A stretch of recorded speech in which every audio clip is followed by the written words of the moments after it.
you know, obviously there's been such an increase in quota and snow crab production in recent years too that I'm certain has attributed to those conditions because it seems like the infrastructure itself has not changed, but the volume of production has increased.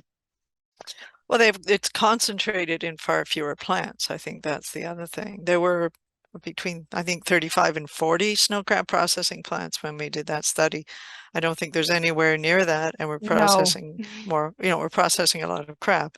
So that means, yeah, you've got high volume throughput. They may well have changed the way they're processing the crab, but we certainly found variability across plants in terms of allergen exposures. So there were some types of processing that seemed to be better than others. Some plants were better ventilated than others. But, what we really needed was clear industry-wide standards in terms of machinery design, development, and locating within plants, and the development of enclosure systems and ventilation systems according to very clearly developed standards, and then inspections to make sure that they're always operating and always work.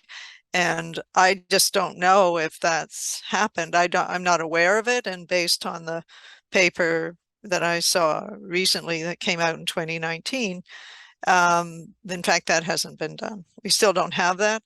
There's a strong recommendation in there for international standards because it's an international industry. And involving, I think, as we suggested in our recommendations, the people who design the equipment.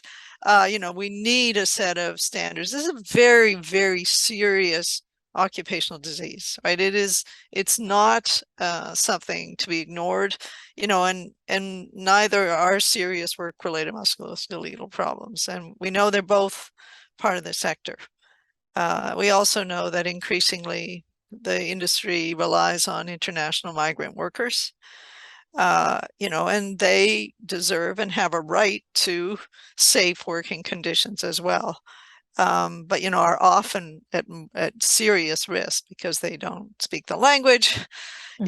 So you have a new population who don't know anything about these risks or exposures, and who Very will good go point. home and may well not be compensated.